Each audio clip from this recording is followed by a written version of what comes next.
Assalamualaikum warahmatullahi wabarakatuh.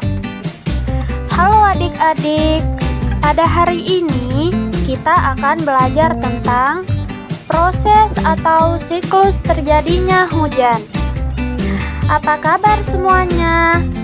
Semoga kita semua dalam keadaan sehat ya. Dan kita semua tetap semangat dalam belajar.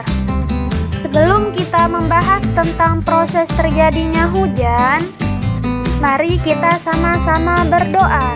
Bismillahirrahmanirrahim. Sebelum kita mulai belajar, kakak mau tanya terlebih dahulu ya adik-adik. Pertanyaan pertama, apa tanda-tanda munculnya akan terjadi hujan? Ya, betul sekali. Pertanyaan yang kedua, bagaimana datangnya air hujan? Ya, betul sekali. Selanjutnya kita akan bernyanyi tentang hujan. Ada yang tahu tidak apa nyanyian tentang hujan?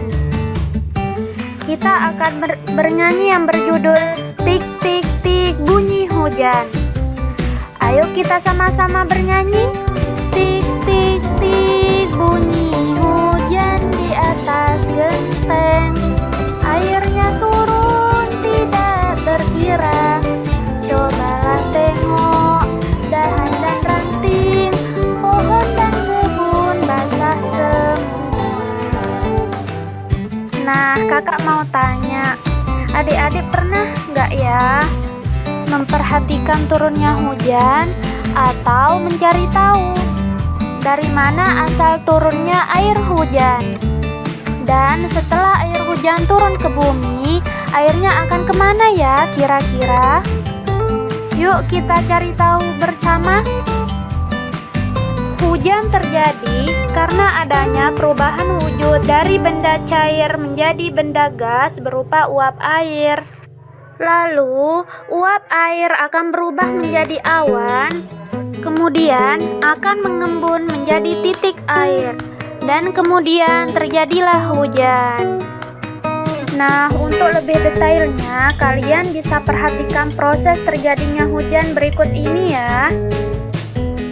Panas matahari dapat mengakibatkan air menguap ke udara.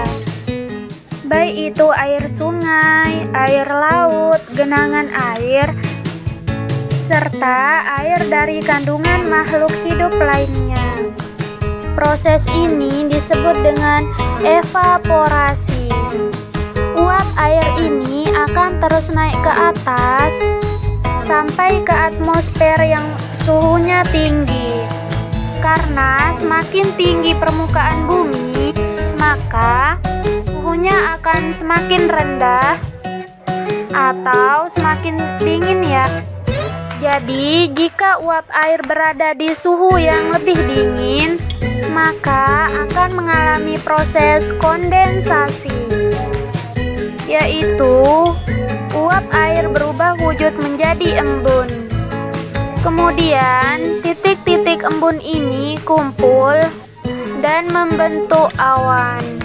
Lalu akan terjadi proses koalensi. Karena adanya hembusan angin mengakibatkan awan-awan kecil ini akan menyatu sehingga uap awan yang berisi air ini menjadi lebih besar dan berwarna gelap. Lalu terjadi cuaca mendung. Nah, proses awan yang menyatu, membesar dan gelap ini disebut dengan proses koalensi. Setelah awan semakin berat, titik-titik air tidak terbendung lagi dan tidak mampu lagi ditopang oleh angin, maka butiran-butiran air akan jatuh ke bumi.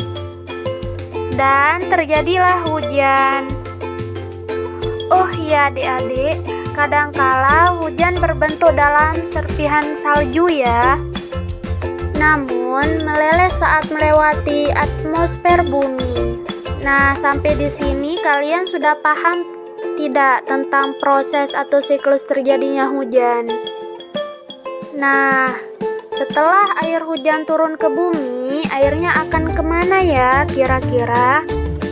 Yuk kita cari tahu bersama. Air sifatnya mengalir dari tempat yang tinggi ke tempat yang lebih rendah. Begitu juga air hujan. Setelah air hujan turun ke bumi, maka air tersebut akan mengalir dari tempat yang tinggi ke tempat yang lebih rendah. Ada yang menyerap ke tanah, serta ada yang kembali menuju ke muara, ke laut lagi, melalui aliran sungai. Nah, begitulah seterusnya sehingga membentuk siklus terjadinya hujan. Ya adik-adik, hujan juga mengakibatkan berbagai bencana ya. Misalkan seperti banjir, jika aliran airnya tersumbat ya.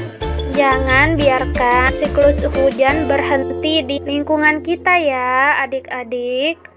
Oleh karena itu, kita harus menjaga kebersihan lingkungan ya teman-teman. Nah, kalian sudah paham kan tentang proses atau siklus terjadinya hujan? Setelah terjadinya hujan, biasanya ada pelangi.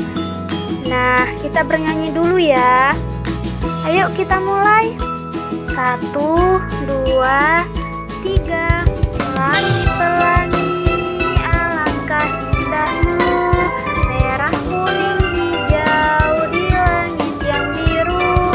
Pelukismu agung, siapa gerangan, pelangi-pelangi, ciptaan Tuhan. Nah, selanjutnya kita akan menjawab soal berikut ya.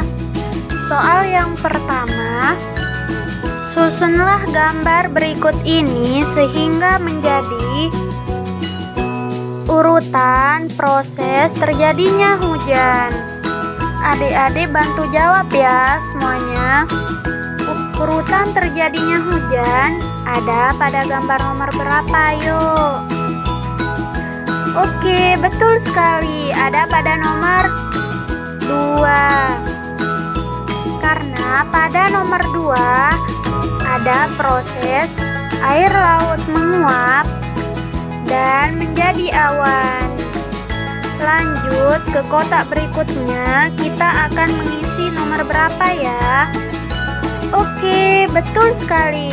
Nomor 3, yaitu proses terjadinya awan menjadi awan yang besar dan gelap. Dan kotak terakhir diisi dengan nomor berapa ya kira-kira? Ya, betul sekali. Nomor 1, yaitu proses terjadinya hujan atau turunnya hujan ke bumi. Ternyata kalian semua sudah paham ya tentang proses atau siklus terjadinya hujan. Sekarang adik-adik dapat menceritakan kembali bagaimana proses atau siklus terjadinya hujan. Nah, itu tadi ya pembahasan kita tentang proses terjadinya hujan.